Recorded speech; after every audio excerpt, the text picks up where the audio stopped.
Well, they gave me a new subject this year. This is something we've been working on in our consulting services program about how to work with our members, especially the smaller districts, in helping them do some planning, some prioritization, and putting together kind of helping districts look towards their future of what they may want, kind of services they may want to provide or improve their services or whatever. So we put this little thing together, and we're not going to talk to you today about, you hear a lot of different terms when it comes to planning.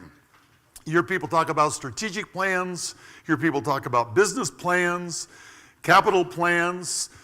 A key one that some of the larger districts have been working on lately, succession planning. I'm not going to get into all the details of what all those different types of plans are, but I am going to share with you this. If you have a plan, if you've worked with a company or if you've worked internally and you've developed a plan, hopefully it isn't the cleanest book on your shelf, okay? Hopefully it's something that you pick up regularly, take a look at. Maybe you've developed some Gantt charts or something to help keep you on track. And even if it's just a small 3 or 4 page document, that it's something you work with and you focus your boards on those things that you agreed on. I'm going to walk you through a little elements of what we call priority planning. Those of you that have done work with either internally yourself or with a company on working on a strategic plan or something like that, these elements are going to look similar and familiar to you, okay? But we take a little different approach, and we try to keep it at your staff and your board level working on it. So anyway, here we are. You know who I am. I want to put a little plug in for our newest employee. We actually have a full-time employee now in our consulting services program. Her name is Shanta Carter. She couldn't be here this week. When we reached out and interviewed her and talked to her, right from the very beginning, she said, "George, I think I really do want to come to work for you, but I need to have the first week in February off." And so we enjoyed her so much, and other people that interviewed her, we said, okay, we'll work out a deal. So she's in Hawaii right now. Who won that argument? But Shanta, the reason I put her on this slide, and I'm using this opportunity, is that is her email and her direct line to her desk. She's a perfect person to call. She has all my contact information, and she is slowly developing a lot of the answers for questions that a lot of you have from time to time. So I want to put a plug in for her. And I want to figure out why this isn't shifting. There we go. All right. So, planning and prioritizing. Why aren't we more organized? Now, I'm going to be very general. I look around here and I see various sizes of districts and types of districts. Some of you are very organized. Some of you think you're organized, okay? But I'm doing this from a very generic standpoint. So why aren't we more organized? Well, it takes too much time. Do we really have time to, if we spend all that time planning, that's time we take away from what? Doing, that's always an excuse. Gee, George, we gotta do this stuff. We can't plan for the future. We can't plan for tomorrow. It takes so much time to plan. That's an excuse. We just don't know how to do it. We'd have to hire somebody to help us, and we really can't afford it. We're only a $25,000, $50,000 a year operation. We'd have to bring somebody in, okay? Remember, you get 8 hours of free service from us. Not a year, but you get 8 hours, and I'm not sure if that's over a 20-year period or I'm not sure. It may be monthly. And I actually had a person say this to me one time. We can't plan because we want to do it perfectly and we don't know who would help us. We just want to do everything perfectly. That's an interesting excuse, okay? Our world moves so fast. How can we anticipate what tomorrow's going to bring? There is one area I think it's very difficult for you to plan in. What is it? Who's the IT people in here? I have no idea how you keep up with it. And please stop. I've graduated from the flip phone to the iPhone, and I'm not going any further. This is it. So the price of not being organized, though, if you don't get organized, if you don't sit down as a board and talk about our future, there's some things that crop up, and we see these things. There's deadlines that get missed. I actually had a district one time tell me that they didn't have time to respond to a bid. They got a bid on a project. It was a 90-day bid, and when did they finally make the decision on the bids? At 89.7, okay? And I'm like, wow, there's some opportunities there that you missed. So missed deadlines, overlooked opportunities. If you don't have a plan and you don't know, you're not focused on the future or focused on the things that you've prioritized, you miss opportunities, waste time. And you may get some upset patrons. I use the patron term now for you irrigators that are here, but the taxpayers, the community members, those patrons, those people that rely on us for services, they can get upset with us if you tell them that they can't do something because you can't provide the water, or you can't provide the sanitary, or it's out of your response matrix for your fire service or EMS. You have a tendency to waste money. You may be putting money in the wrong places because you haven't really talked about priorities. You haven't really talked about a plan. And it can fracture a board. Whether you have a 3-person or a 7-person board or a 5-person board, there are members of your board that work better if they know what the plan is, right, Rob? Let me introduce you to Rob. Rob needs to know what's in the box and what the expectations are, and I love him for it when he works with us, okay? Other people like me, I spent a lot of my career just winging it.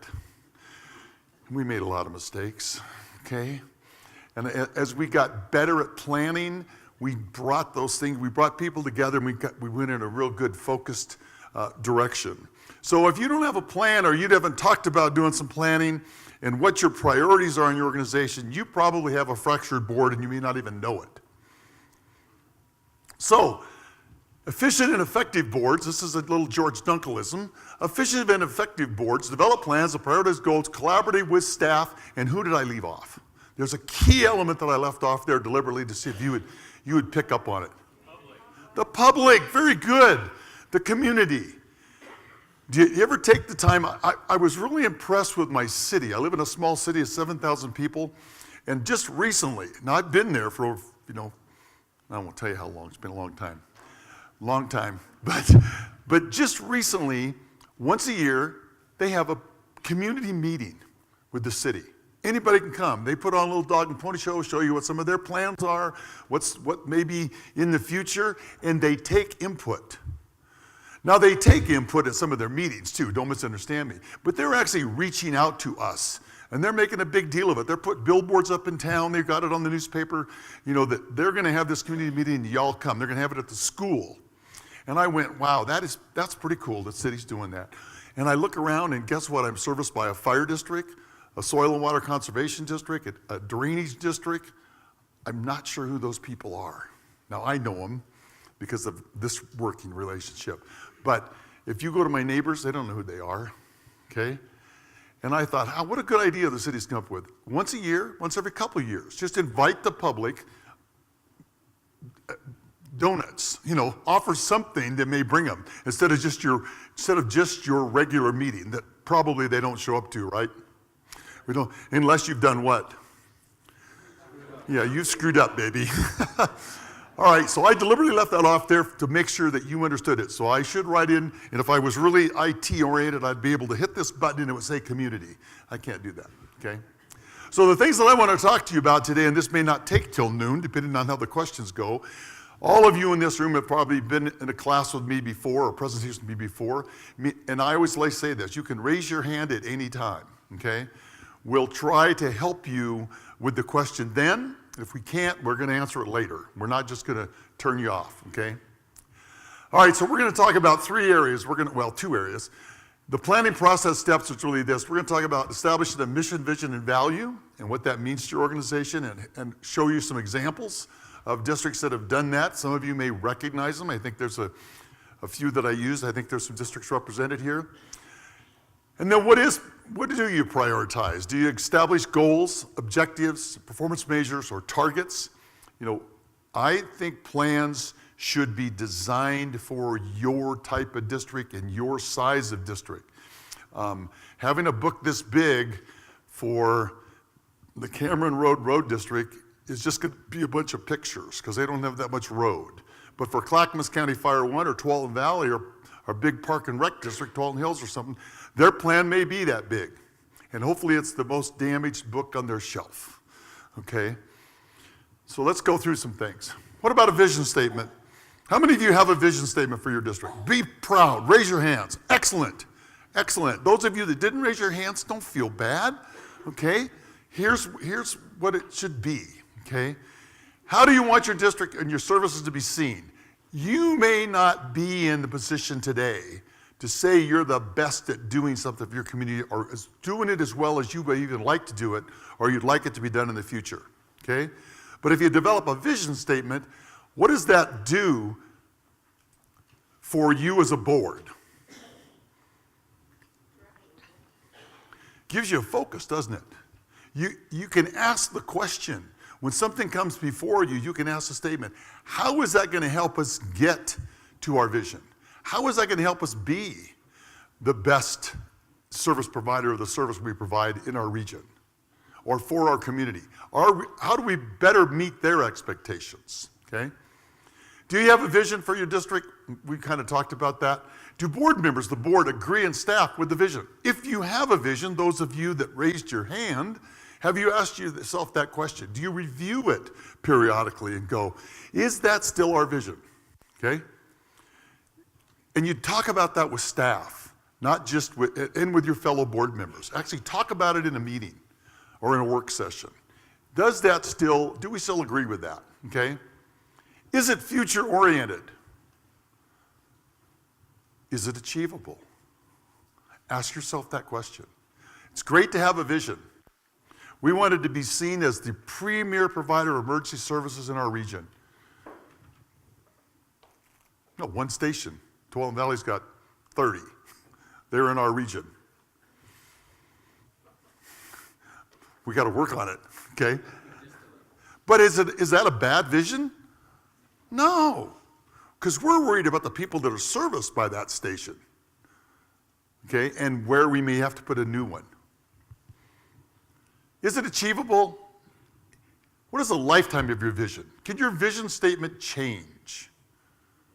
Sure it can. Sure it can. The board's going to change. Staff's going to change. The world is going to change. Okay? You can take a look at your vision statement every few years, every 5 years. Put something on it. And maybe even look at it annually. Does it still apply to us if you have one? Okay? If you don't, hopefully you'll walk out of here today and go, man, that's not a good idea. Maybe we ought to talk about that. Okay? Vision is the one where I believe you really help your staff and board understand that when they're bringing up a new idea or they're reinforcing something that you're already doing, they're doing it to help you get to where you've said you want to go, how you want to be seen as an organization. That's what the vision statement does for you. Here's an example of one. This is one organization I just went online and looked at some and I grabbed this. It's multi-bulleted. Their vision is to utilize technology to enhance the service delivery, to model excellence, to dedicate ourselves to continuous improvement, to continue to pursue alternate funding strategies. Oh, that was a good one. We're all pretty much funded one way, okay? Either by taxes or fees. To minimize our environmental impact, to encourage involvement, innovation, and creativity, to promote public education and public engagement. Now, this organization chose to have multi-bullets as a vision. When I've worked with some districts, we just wanted to have, and some of you may have this, just one sentence. Who'd be willing to share their vision that had one? Anybody in here willing to share it? Oh, come on. Thank you. So here we go. Wait. I'm not going to get in trouble this class. Wait. Nobody's going to yell at me today. Here you go. Hi, I'm Andrea Kloss, and I'm with the Port of the Dalles. And our vision is propelling prosperity. See? One statement. Does it work for them? Sure it does. Think of some of you. Anybody else want to share theirs? Thank you. Oh, by the way, smart guy looked it up on his phone. It's on the website. I'm Douglas Hayes, the Executive Director for the Port of Columbia County, the new name, formerly Port of St. Helens. Vision statement is to be a leading, innovative port focused on economic opportunities which benefit Columbia County's future generations. There you go. Look into the future, okay? Sean wrote that. All right. Hopefully that was developed, and I know it was because I know that collaboratively, okay? Anybody else want to share one? Don't be embarrassed. We're among friends, okay? I'll share one. That's what I'm talking about. Yeah, the one I have is I retired in the year 2000 and I taught at a high school. They had the big mission statement, spent 3 days developing it. The problem is nobody followed it. And you go through a couple of those experiences in the state of Oregon. We had the SIM and CAM, Certificate of Initial Mastery, Certificate of Advanced Mastery. Nobody listened to it. It failed, but it was one of those Kitzhaber and Katz plan that absolutely. Now, you're going to get political. You can tell me about the mission, the vision statement here. But it didn't work. That's didn't the problem. work. Nobody followed it. Nobody followed. So, but thank you. The deal about that is if you have a vision statement and you're not utilizing it, then it doesn't do you any good. Your utilization is staying focused on it. We're going to talk about mission statements now, and most of you, even if you don't have a formal statement, you know what your mission is because you know it's where. It's in your enabling legislation that the state developed, the ORS. Okay, it's there. That really is where your mission is. Now, I like to see you take that and take your group and work together and develop a statement, but that's really where it's at. So, what is a mission statement? You create a clearly stated and simplistic mission statement. It's got to be clear. It's got to be simple. I recently did some work with the Sisters Camp Sherman Fire District in Sisters, and I'm always impressed. They're one of the organizations that when you walk into their building, their vision and mission statement is on the wall. When you go into one of their meeting rooms, it's in their meeting room. It's in their training room. They're constantly reminding who? Themselves, okay? Constantly reminding themselves and their community of this is their mission. Here's why they're here, okay? It should accurately describe the organization. What is the purpose of your organization? Why do you exist? For whom does it serve? And how does it serve? That's your mission. That's your mission statement. Okay, don't be embarrassed now. How many have a mission statement? Perfect. Some of the same people, right? Maybe some people don't have vision, but they have mission. Okay? I believe you should have both, personally. When you're putting a plan together, when you're starting to talk about, gee, what should be our priorities? Before you talk about that, you've got to, and this is a soapbox, you've got to talk about your vision and mission. Because you've got to agree on that first. You have to agree on how do we want to be seen and what are the services we provide. And how are we going to do that? Now you can jump into doing some planning, okay? But let's take a look at a mission statement. Here's the one, and I'll proudly tell you, I grabbed this off TVF&R's site, okay? It's, in my opinion, I've talked with Jeff Johnson when he was chief, it's way too wordy. But what really is their mission statement? It's there bolded. What is it? Safety, performance, customer service, and professionalism. That's their mission. They go on to explain it so that everybody kind of gets it, but really it's 3 statements. Can you remember that? I really think, and I used to get pushback from my firefighters, but why is it we teach Cub Scouts and Boy Scouts a pledge and an oath that they have to recite every meeting, and we don't do that to our professionals? Why is it so important at the Cub Scout and Boy Scout level, but yet we don't sit down as a group of people trying to work together and provide a service and go, hey, we're gonna strive for safety and performance, customer service, and professionalism. That's who we are. That's our mission. Fair? Now try that with, this isn't something I dreamed up. I used to be officer of a crew of anywhere from 3 to 8 people, most of them older than me. At that time, not anymore. And I would try this with them. Hey, what's our vision? What's our mission statement of this organization at what we called morning briefing? And then we'd get the eye roll and and I would share with them. I go, how many of you can recite the Boy Scout pledge? Oh man, these guys popped up and they remembered it. And they're 50 years old, 45 years old. And they still remembered it. How was that for a soapbox? Huh? That's that long-term memory, short-term memory. That's that long-term, short-term memory thing. Yeah, I got it. All right. And the other element that you need to talk about before you really start talking about doing some planning is, how are you going to interact with each other as an organization? Do you have a set of values, a set of guiding principles? How are we going to function together? I joke about this in a lot of my classes, but I mean it sincerely. How do we treat internal and external customers? Do we follow the golden rule? Do we follow what my daughter teaches to her kindergarten kids? Okay? When my little grandson, my youngest grandson just entered kindergarten this year, and his first day of school was, they set him down and they went over what? Rules, a standard of conduct.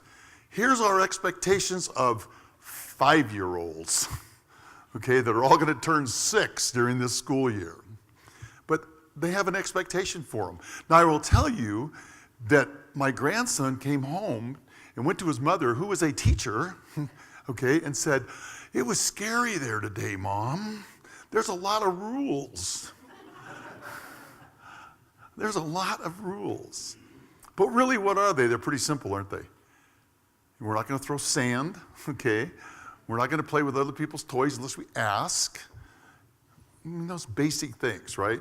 Well, how many of us in our organizations, and I'm not going to ask you to raise your hands, but in the organizations that are represented here, how many do you have a kind of a guiding principle, a set of rules? Say, look, and a lot of you do. I see some fire chiefs shaking their heads. Yeah, we do. We got to have it for those firefighters, man.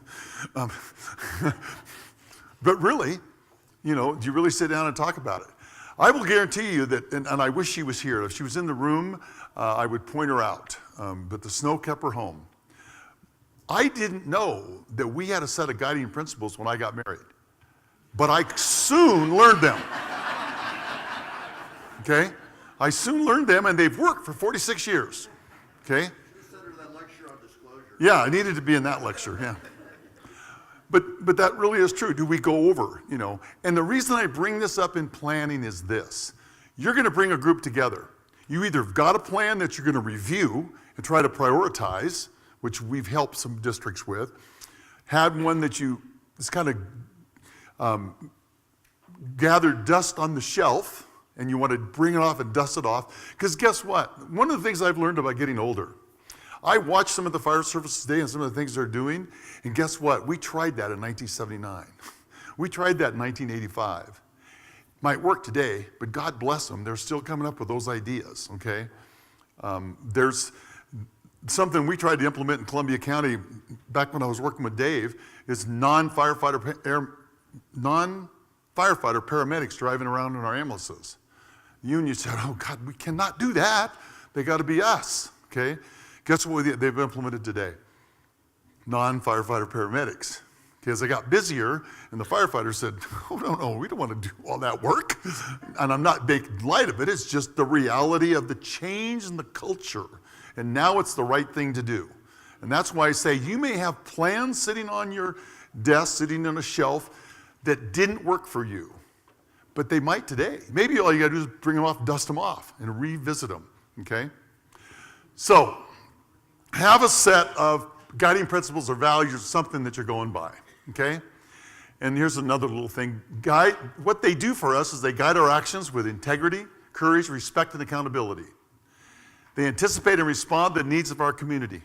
This is a set that I got off the internet from one of you, okay? We communicate openly and share knowledge. We inspire leadership. We model excellence in safety, health, and wellness.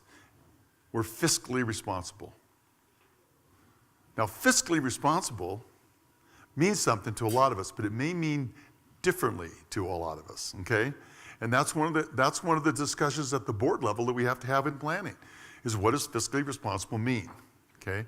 Does it mean we spend all the dollars we collect? That means we save some of it? Does it mean we have to go get more? What does that mean? And there's times and place to have that discussion in planning. So you kind of get it out there and you talk about it, okay? This was somebody's I got off the internet. I wish I could give credit. This could be Clackamas County Fire 1, I'm not sure, but I don't recognize it. Okay, I'm going to walk you through the elements of an outline, or the outline of an elements of a planning process, of a process. You may have done something a little bit differently. When we come in and try to assist you, we're doing one of two things. I'm repeating this, but I want to make sure you understand it. Either we're starting from scratch with you, you have no type of plan, or you have a plan and you want to dust it off, fix it, look at it, update it, okay? We're always going to start at the same spot. Number one, we're going to ask you, do you have a vision statement, and do you have a set of guiding principles? If you don't, that's where we're going to start, okay? If you do, then we're going to ask you what? Yeah, they still work for you. Is that who you are? Okay? There's nothing wrong with those questions. So, but then we're going to get into, once we get those things, then we're going to get into the actual process. And these are some of the key elements of the process. How many of you ever heard of SWOT analysis? Probably everybody in the room could raise their hand. There's some different names for it, but I still, I go back to my comfort level, and I still call it SWOT, okay? We'll talk a little bit about the elements of a SWOT in a minute. Do you either have, or what areas are we going to develop major goals in, okay? You have different elements of your organization. You have administrative, you have operations, you may have, fire guys have fire prevention and training. Some of you water guys may have resources versus, supply versus distribution, So you may have goals, major goals for different areas that is part of your organization. In those goal areas, what are your objectives or what are your targets? How are you going to accomplish some of those goals? What are the tasks you can get to that level that you're actually going to look at a plan and assign task? Make up a Gantt chart that says by this month we're going to have this done, by this year we're going to have this done, okay? If things go well. Because part of your plan is going to require what? I'll guarantee you without looking at any of your plans. Funding, right? Because there's going to be some vision in there that's going to require some additional funding. If you don't get that funding, does that mean the whole plan went bad? No, it means we've got to relook at it. Maybe we've got to extend the date. Maybe we've got to trim it back a little bit, okay? What's the performance measures and timelines? I ask people a lot of the times, I go, okay, you want to do some planning. What's your outcome? What are you really looking for? What do you want to take away when we're done today or this week, whatever it takes? What do you really have when are we going to know we're done with the process of putting the plan together? Now, some of you may look at me and go, he's crazy. You got the all written out, okay? But it may be something less than that, okay? You may have a different expectations, and we want to get those expectations out when we come and visit with you, or when whoever's working with you. You can do this internally. You may have a sophisticated enough staff, I don't misunderstand that. Terry, you may have a large enough staff that you can assign somebody inside. Hey, you're going to be our facilitator. I would recommend that the CEOs that are here, the fire chiefs and the general managers, you not be that person. That you be a player in the process and not the person that has to keep everybody on the same page. But you could have somebody on staff that could do that, some of you large organizations. All right, so let's talk about SWOT. The first term, the S, is strengths. And strengths is, what do we do well? What I like to do is I like to bring a group of people together in an organization and break them into 4 groups. I like to have a board member in the group, an administrative person, a staff person, maybe some line people, maybe some community members that know a lot about that organization. Any library districts represented in here? Library districts have a lot of support groups that work with them. You don't put a plan together without them sitting at your table, okay? Because you will end up going in opposite directions. But break into 4 groups, and one of those groups is going to be assigned, what is our strengths? What do we do well? What do we feel good about when you look at our organization, okay? So we have that group take a look at that. You know, I love this one. When we did the planning back when I was fire chief, the strength group said, God, we got a really great fire chief. And guess what the weakness group said? Man, our fire chief is a little weak. But we're going to talk about strengths. Weakness. What isn't working well? Look in the mirror. What's not working well? What do we feel needs improvement? What is weak about our organization? I mean, I could give you a list probably without talking to you. You're all going to say, well, we lack funding, we lack facilities, we lack, there's some weakness in all of us. And that's okay.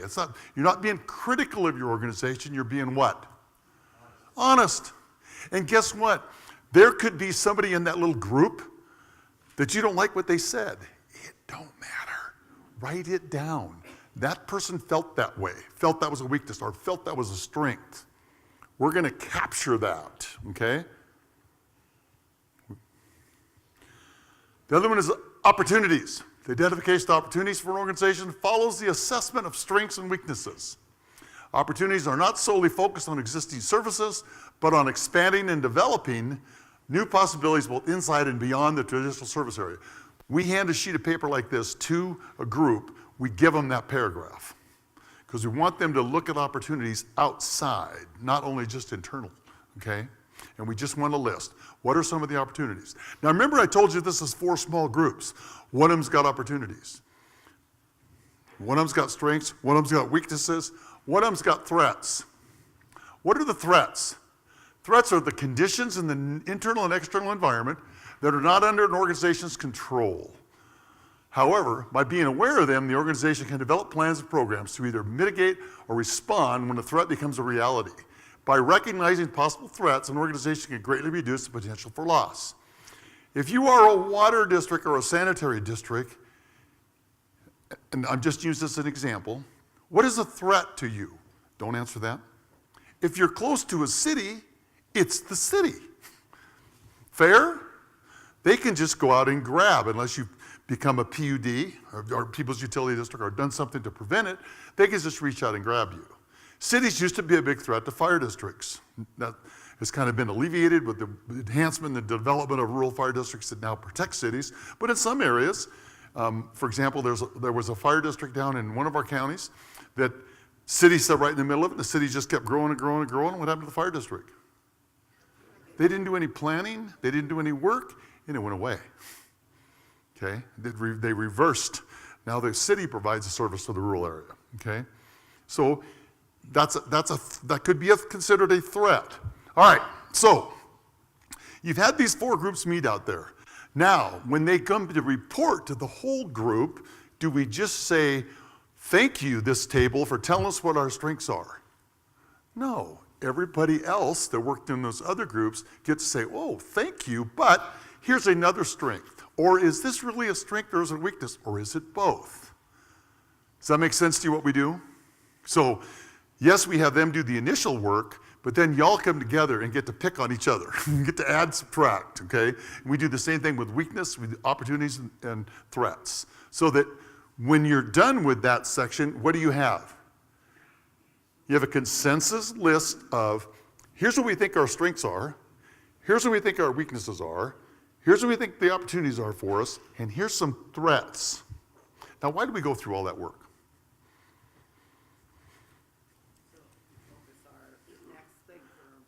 Thank you, Betty. What she said, oh, Betty, you're going to get me in trouble. Okay, I'll just repeat it. What she said was, it helps us focus, right? Well, because what's our next step? Our next step is we're going to start talking about goals. By having those strengths, weaknesses, opportunity, and threats laid out for us, does that help us identify some areas that we may want goals in? Does that help us identify, whoa, and I'm just going to use the city as an example. The expansion of that city is a threat. We need to develop a goal to not necessarily stop it, to what? Manage it, coordinate it, understand it. Maybe there's room for cooperation, you know. See what I mean? So that's what the SWOT analysis can do for you. Now, when you talk about major goals, I'm not going to have you give me some major goals, but I strongly believe, and when we do our process with you, we try to get you to break down your organization. Who's the sanitary district in here? Help me. Right there. I know I can pick. Just a second.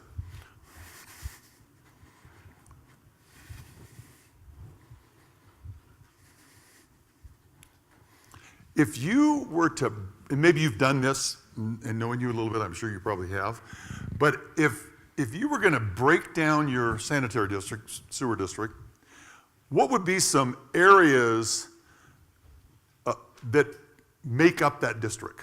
For example, administration. Yeah, so we have finance and administration, engineering, and collections crew, and then we contract for treatment. So those are the. So you got administration and finance. Mm-hmm. Give me the next one. Engineering, Engineering, collections, collections, and then we contract for treatment.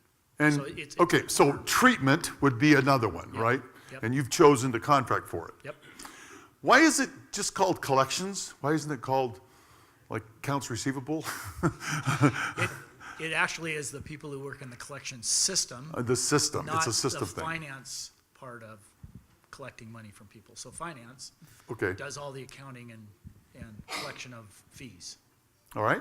So if we were going to make a plan for you, we would need goals for each one of those areas. Okay. All right. Who's an irrigation district in here? Them dang irrigators don't like me. All right. Give me another type of district. Water district. What are your areas, Adam? Well, they'd be similar. I'm Adam Dellinger, Silver Rock Water District General Manager. They'd be similar. We have finance, operation, or in our case, not collections, but distribution. Distribution. We purchase wholesale water, so we don't have treatment, but then we also have compliance or regulation in compliance as well, and then we also have our engineering as well. There you go. All right. And the reason I wanted to share some different, anybody else want to share their different type of district here? This is participatory. I know a lot of your names. Don't think you can get away with it. Now, where's my fire guys? What do we have in fire?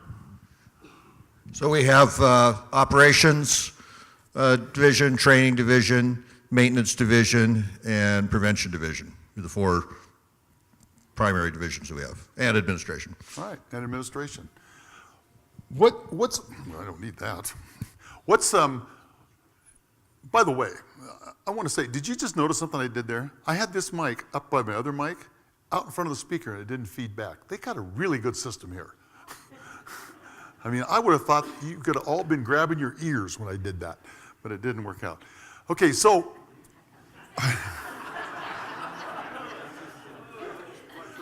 You guys are awake here. That's good. So I put some areas up here that came to mind to me when I was putting this together and looking at some plans in some of the work we've done with some of you. Operations and operations in sanitary and water and fire are different, but really what is operations? It's service delivery. How do we get the service there? Okay. Drainage district, the service is what? Keeping the airport dry, which today they're having trouble, okay? No, it's dry, it's just frozen. Finance, you may call it may be administration and finance, but our financial, we need, part of any kind of a plan, whether it's a simple plan or a very sophisticated strategic plan, it's gotta have the goals and objectives for finance, because that's what keeps us going. And you can, some of you in here may finance your place with selling hamburgers and flapjacks, okay? But you got to have a plan to do that. What's your plan? What's your goal about that? How about safety? None of these people mentioned safety. They had it in their brain that it's part of operations, it's part of engineering, it's part of, whatever. But I look at all of you, and of course, we provide workers' comp insurance. So safety of your people, safety of your delivery system is important. And maybe looking at goals or objectives or making sure that you're in compliance with some safety things is important. Yep, excellent. The question was, does it fall under training? Absolutely could. Uh-oh, the sanitary guy wants to defend himself. So we have a safety committee made up of each of the Members of each different one of those departments. groups. So it's safety is throughout the There organization. you go. So the vision of our safety program is it's infiltrated throughout our organization. One of the easier, I think, one of the easier areas where a lot of organizations have this, they have, and they call it various things. They have a capital plan or goals for their capital, apparatus replacement, building maintenance, building replacement, building new buildings, okay? Expanding services, how do we put in new sanitary lines, new water lines, okay? They have a goal for that, and they have a goals and objectives and tasks where they want to go with that. Now, in customer service, when I worked at Tuolumne Valley with Jeff Johnson, it was number one. We put a lot of our stuff, a lot of our goals fell under customer service because he believed and we believed that that's what we do. We provide service to our customers, period. Everything else is just icing, okay?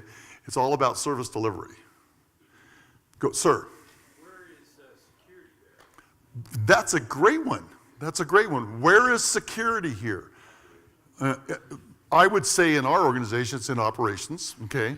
But it may be in engineering. I don't know in yours, but security is perfect. That's why we bring, when we're doing these plannings, that's why we bring diverse people together. This might be the perfect opportunity for this. When I was fire chief at St. Helens, we did a plan, and we did it on community-based.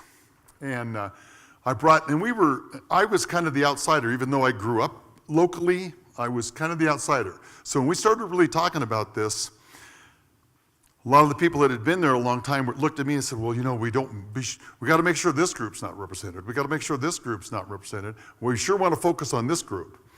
And I listened to that, and who did I invite to the planning meeting? Representatives of this group, representatives of this group, and representatives of this group.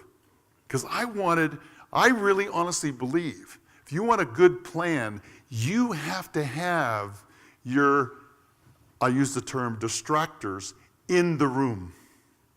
Because if you don't, that plan's never going to see the light of day. Because they're going to go after it from the very beginning, okay? So we brought representatives. Now, we didn't allow for dominance by any of those groups. We made sure that, we were diverse in how we invited people, but we brought them in. And hopefully you'll do the same when you work on something. Very diverse group. Terry, you're doing something right now. Then you've put community groups together. You want to share a little bit about that? Sure. All right, let me get the mic. Terry is with the Port of Newport. She's the interim general manager, and she's actively recruiting her replacement. By the way, it closes on Monday. And George promises good candidates. I'm working on it. So we are, the Port of Newport, as other ports in the state of Oregon, we have a mandate from the state that we have a strategic business plan and a capital facilities plan in place that is updated every 5 years. And these are extensive reports. And so it basically follows the structure that George is outlining here, but most of the ports, I believe, similar to what we're doing in Newport, we've hired a consultant to help us with that. And it's not cheap, but we have engaged multiple, we've engaged the community through multiple open houses and... That's what I wanted you to share. Yeah. How are you engaging your community? That's okay, really interesting. I'm sorry. Blah, blah, blah. So, don't give me a microphone. So we, as we've gone through the process, we've talked about elements of the plan at our public commission meetings monthly. We have provided opportunities on our website for people who want to follow that process to read materials that we've posted online, the draft materials, and some of the studies that we have the consultants doing, and they can send email comments in that we will give to the consultants. We've had a group of stakeholders of about 16, representing 16 different groups that have had one-on-one interviews with the consultants. And we have also, we're about to have our second public open house with commissioners present, but the commissioners earlier in the day will also do a work session that's obviously open to the public as well. By the commissioners, you mean the Port of Newport Board Correct. of Commissioners? Yeah, our Board of Commissioners. And so we've got multiple layers of opportunities for people to participate. Perfect. And I observed her process and the process that David, and I thought it was interesting to share that we looked at it back in, 98, that we had 3 distinct groups. How many did she say she had? 15 or 16 different areas of interest in her port, in that port. So yours may be different. You may have more interest groups that I wouldn't even come up with, okay? Okay, objectives. So we're going to identify, or you're going to identify some goals for those major areas, okay? And you may have more than one for those areas. And you're going to come to consensus on those. Now, if we can help you, like I say, there's 2 types that we work with. One is Steve's district that has a plan and just wants to spruce it up, update it, bring it up to speed. Chris's district that's because we can't spell plan. Can you help us? Okay? Different level of participation, different things we're going to need to do. Sorry, you were just available to me, Chris. All right. See, so when we get to objectives, it's the same thing. Now we got the goal, but how are we going to help accomplish that goal? We got some objectives. How will I know when I'm completed? And what should be done to help us meet that goal? And some of those things are going to be ongoing. Your goal may be a statement that says, look, we are going to continue to do something, so you have to continue to work on those objectives, okay? Or it may be we're going to build a facility. That's going to come to an end. We're going to have objectives to get that done, and then that goal is accomplished. There's 2 different types of goals, okay? How about targets? Define service outcomes in the form of measurable performance objectives or targets. Okay? Do we take a look at, I got to make sure I know where I'm at here. Do we have a target that yeah, a lot of fire chiefs have a target on their back, okay? But do we have a target date, project target? I like to use this as an example. We talk about targets. Remember I told you we worked on a strategic plan or a priority planning at what was then called St. Helens Rural Fire District when I was chief. And we got that thing done and we started working on it. And then the year 2000 came, late 99, 2000. And what was announced in Columbia County? The Trojan nuclear power plant was going to close, and it was going to close. Bingo. Not only was it going to close, they were going to tear down everything they could tear down. So the valuation, ongoing property valuation for a neighboring fire district was going to what? Plummet, okay? So what did the neighboring fire district do? They looked upriver and said, wow, we really like what they're doing. Could they help us? And so we went and helped them. So this plan we had, what happened to it? It had to change because now we needed to back up and look at a bigger region and look at how are we going to help this group that's going to basically lose their services. So we took a right turn with an understanding, support of the board and really the community, and put a different plan together to make that work, okay? So that could happen to your plan. You could have some catastrophic thing or something very simple. When you've got this vision for yourself and you've got these goals in place, something could happen environmentally, which is what I really called what happened to us. That was an environmental change, dramatic environmental change, okay? But instead of going not our problem, doesn't fit our plan, we stepped back and looked at it and reached out, and today it's Columbia River Fire and Rescue, and it serves a bigger area, and it's got new problems. Okay, that's just like I always kid about Tualatin Valley. When I left Tualatin Valley in 1997, I thought, man, that is a big organization. You have no idea the difference between 97 and 2018. It's wholly different. Okay, still doing a lot of good stuff, but they get new challenges. Okay, those old challenges that we dealt with, they've been either solved or no longer a challenge. We're moving on to these challenges, okay? All right, so define, for some of your goals and for some of your objectives, know when you're done. Have an idea of what the outcome might be, and be happy when you get there, okay? I went into an organization not too long ago, and they showed me their plan and what they'd been working on, and I looked at something, and there was no notes about it. No, I couldn't find anything. And I said, well, what about this goal? Oh, we got that one done in the first 6 months. I said, well, why didn't you celebrate it? Why don't you have something written up that here's what you did? So everybody that looks at your plan goes, wow, that one got done, okay?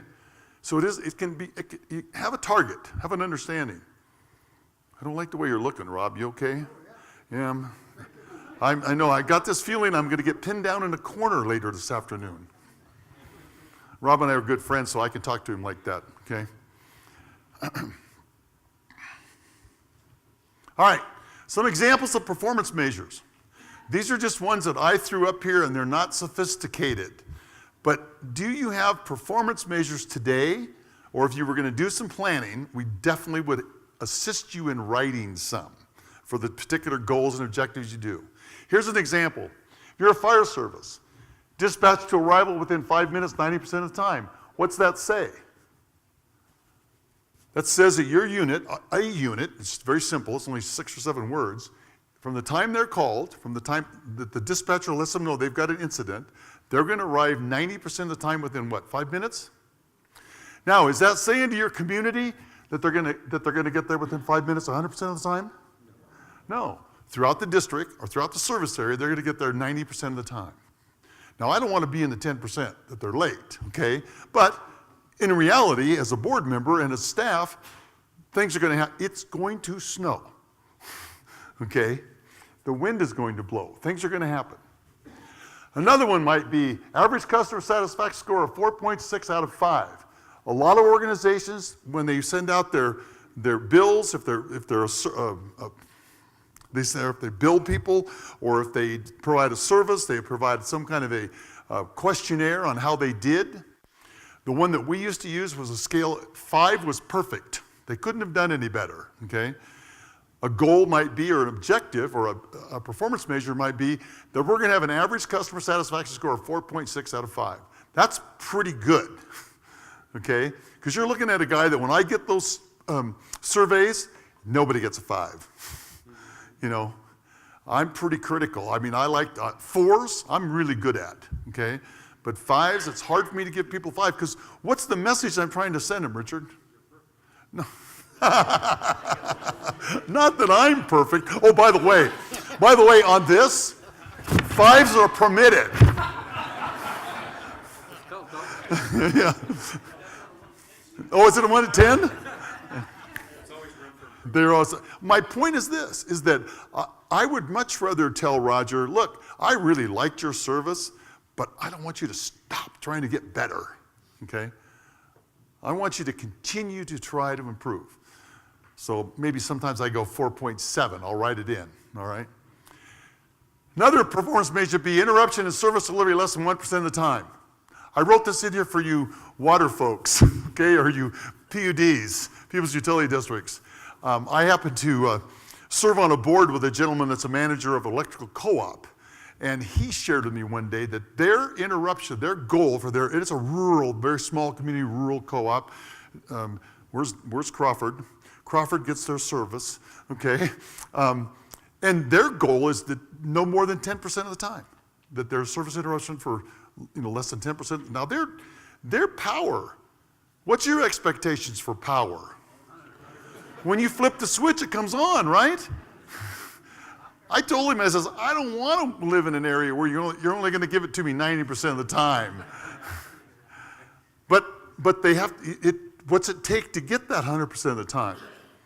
Infrastructure. You got to spend money. You got to put in. You got to make sure that those trees are trimmed, and you got to, I don't know all the things they do, but they do something. Okay, all right.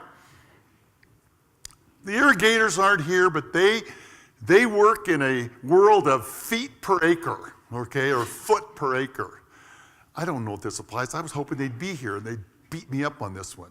But if I was an irrigation district board, I would want to have a goal that says, look, within our ability, we're going to provide a percentage, we can't, because we probably can't get to 100% because we can't control God, okay? We can't control the environment. We can't control the rain and the snow and the buildup and the buildup. But we can control the expectations of our users, or they call them patrons, and we should have a goal that we're going to meet it 95% of the time, 90% of the time, 100% of the time, whatever. But what does that do for you as a board when you have these kind of measures? I'll tell you one thing it does. I'm your general manager. I'm your fire chief. You give me measures and you hold me accountable for it. Why would I say that? Because then it's clear. It's clear to me whose expectations are. My bosses. I work for the board, right? I work for the board. Now, I'm going to help you write these performance measures because I don't want you to put up there that, I have to do stuff that I know that we can't accomplish, okay? But I'm going to help you write those, and then I'm going to expect you to hold me accountable for them. And then by holding accountable doesn't mean if I fail one of these, you're going to fire me. It means that I better have a dang good explanation of why we didn't get there, okay? And as a board member, what else does it do for you to have these kind of performance measures out there? You get that phone call. You get that person that approaches you in Fred Meyer or at the barber shop or in church that says, Kelly, you're on that Harbor Center District Board. I saw this big brown stain in the street the other day. I don't know what they would complain about, but they complain about something. And she can go, well, now, wait a minute. Or, I don't know how I would judge a sewer district. Let me think about this. But she could say, wait a minute. We've been getting the satisfaction score. We said we would deliver this service 95% of the time. I'm sorry that you fell into the 1%, 4% area, but let me look into, let's go down and talk to the general manager, find out how we can fix that for you. It gives you something to hang your hat on, okay? It's not, oh, gee, you live in Warren. We don't service there anymore, or whatever, okay? All right, so we're going to talk to you, and a good plan has some performance measures, and I think for a board, it's the number one thing for you to have in a plan. I look at Ben over there, young fire chief. You want to do him a favor, board? Give him performance measures that he agrees to, that work for your organization. Evaluate those things quarterly, semi-annually, or annually, and work together to achieve them, okay? Because here's what happened to me one time, and some of you heard this story before. I was going along being a fire chief and just having a gay old time, man, and we were getting great write-ups in the paper and everything was just going well. And I sat down with my board one time and they said, wow, George, this here is going really, really well. We really appreciate what you're doing in the community. Your customer service is great. Your crews are out there putting smoke detectors in, But have you noticed that our response times are going through the ceiling? That it's taking longer to get there, that we're getting busier here, that we're running more calls, we're doing this, we're doing that. And I went, maybe we ought to start paying attention to that. Because who was paying attention to it? The board. And if they hadn't told me that, where would have I been? Man, we'd have been putting in more smoke detectors than they ever saw in their whole life. Okay? And people would have been dying in the streets. I mean, not to that degree. But I really did. We lost some focus on really what we were there for. and the board had to bring us back. Thank you, board. Thank you. Scott, right? Come on, buddy. This is where I need you to go like this. Oh, good deal. But the other part of it is that boards don't put emphasis on things that you haven't established an agreement on. Here's the worst thing, and I hear this at this conference, okay? I have board members come up to me and go, wow, you know, we've got an issue, and I told the general manager this. And my first question to them is that from the board, or is that from you? Because it doesn't come from you, does it? How many were just in the, well, she may not have covered that in public meetings, or did she? Were you here? She did? Good. I got to keep track of what she's doing, okay? She does. I can't believe you all stayed for me. I'm just like, whew. But the point being is that helps you. When you have a plan in place, guys, I don't care if it's 5 pages of typewritten notes that you've all agreed to, or if it's a fancy binder that you've spent 30 grand to have somebody come in and help you do, which 30 grand ain't expensive. Don't let that scare you. That's a good firm doing good work for you, okay? I don't care which one it is. What's the key to it? Follow it. Look at it routinely. Have a report on it, boards. Get a report on it at least quarterly, okay? Hear from your staff what's going on. Some of you smaller boards in here may be the people doing the work. You know, some of your smaller districts. Give a report. Don't be the only board member that knows you're being successful in an area or you're struggling in an area, okay? All right. That are the elements of planning, what we call priority planning. Those are the basic elements, and that's what I wanted to get across to you today. Here's some final thoughts, okay? Here's my final thoughts, and you guys are going to get out of here early, and I'm going to be in trouble, okay? But we'll take questions. Here's my final thoughts, and I'll let you guys ask questions. Some of you are sitting here, and you're going, you know, I don't think we have any of that in place. You know what? And I'm not going to be critical of you, okay? But now you have no excuse. Your board sent you here. Your district sent you here. You took this time to spend an hour and 15 minutes with me. Go back, okay? There's even a quorum of some boards here, okay? Go back and don't say, man, we have got to go out and do this massive plan. But what do we have? What do we have in place? Can we review that? And if we have nothing in place, can we simply start talking about vision, mission, and values? Can we start there? And if you need to get a hold of us to have somebody come in and help you, you know, some of the initial stuff you wouldn't be any cost for, okay? Because we want the better, the more efficient, the more effective you boards are, and staff, I mean you also, who does that help? You're part of this big pool, right? It helps the pool, helps us, helps all of us. And guess what? Some of you are going to come up with something that nobody thought of, and you're going to share it with your neighbor or like district, and we're all going to benefit from it. So, failure to plan. If you don't plan, I assure you there will be failure. It may be just a little failure, but there will be a failure. All right, big thank you for me. I apologize for getting done early. I had no idea how long this was going to take, because as you know, I like to be interactive, and a lot of you wanted to sit on your thumbs today, okay? But, again, that's how you can get a hold of me, but I can never put on a presentation by myself that I don't remind you,